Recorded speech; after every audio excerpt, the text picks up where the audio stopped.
Greetings. It is Monday, June 8th, and life continues with the coronavirus. We're no longer under curfew. Coronavirus cases are still sky high in Dallas County. It's spreading like wildfire, and things are reopening, and there doesn't seem to be any concern on the state level regarding their numbers keep escalating. It's just like, well, there's still hospital beds available. Well, yes, but do we need to get them to at capacity before we do something? There is an increase in hospital bed use in the emergency rooms, but I guess it isn't critical enough for them to do anything about it. So I guess this is the new reality. Coronavirus is here to stay, and we will all have to adjust. I'm still wearing my mask everywhere, though now I'm starting to see... It's interesting, like at the grocery store, people are wearing them, at least in my neighborhood, but like with the CPS cases that I'm working, even the CPS workers, they're maintaining their distance, but they're not wearing the mask.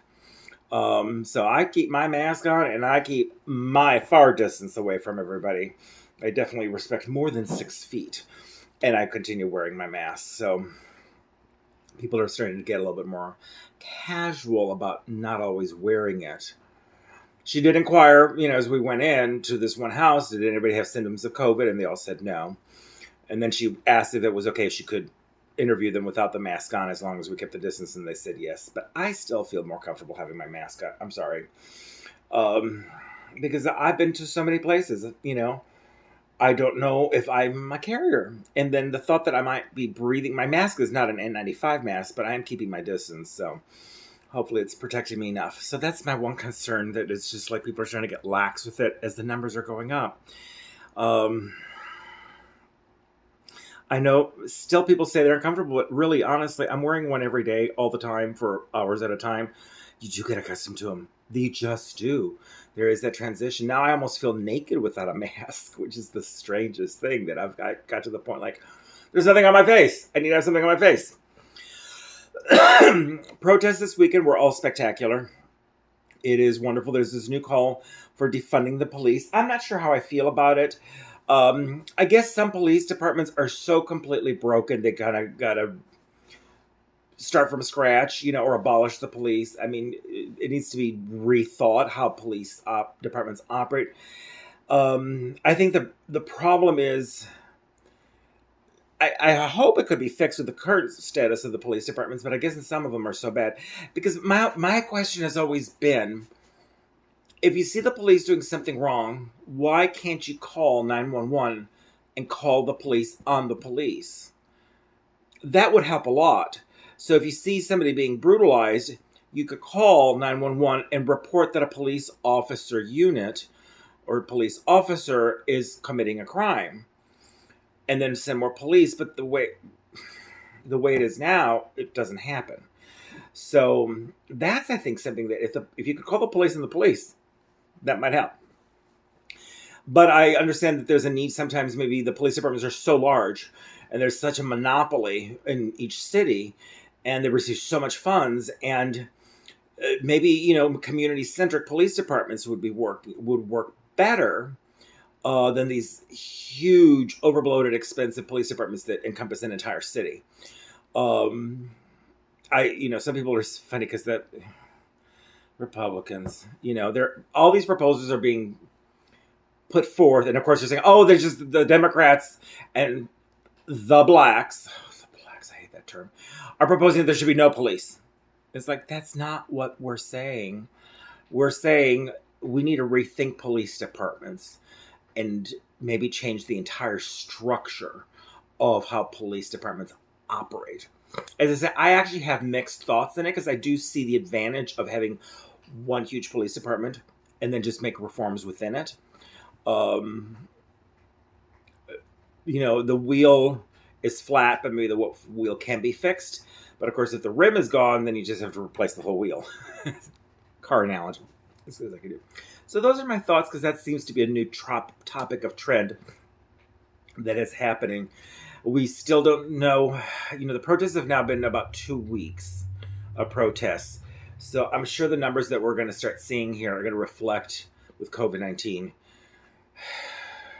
There was community transmission during these protests. We're seeing definitely the effect of reopening up the state, but we shall see how much higher the numbers are going to go. So I'm a little concerned about that. But other than that, I had a really good day. Now that it's weird because I was complaining the other day about not wanting to clean house, but it's weird now that the house isn't cluttered. I cleaned quite a bit today too. Oh, and my sex solicitor. Because I know you're all following this story about my sex solicitor. For those of you that don't know, I did a video a while back where this guy who was actually working the parking lot at the local Kroger that's down the street from me. And he had hit me up. And then I ran across him another time. And then another time. Well, I ran across him. He's moved his location. Early this morning, I had to go to 7-Eleven. There's a Starbucks right at the corner. He was working the parking lot of Starbucks. So he's moved locations from the Kroger over to the Starbucks. He had that Target bag that I said, he found it again or he got himself a new one. But this time he was all clean cut. I mean, he shaved completely. Somewhere along the line, either he cut his hair or somebody cut his hair because it's a little bit better, not as scraggly. It's still long, but not as awful. And all I can think is dude, now that you're a little bit more cleaned up, you're not that bad. I mean, he's not a model by nowhere near that, but he's not a bad looking dude. He's not ugly, but he's not gorgeous. He's just a decent looking guy. But he's standing there.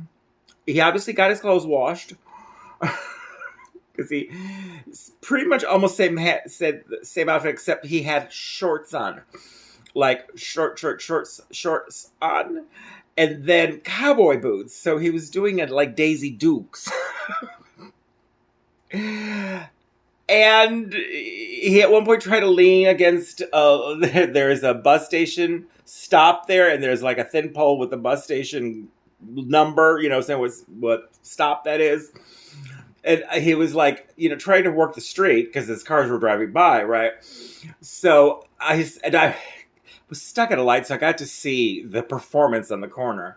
So he's trying to lean in a seductive way against the pole and misses. Just doesn't fall all the way to the ground, but he does this huge stumble and then tries to recover and act and then hold on to the pole like that was it on purpose.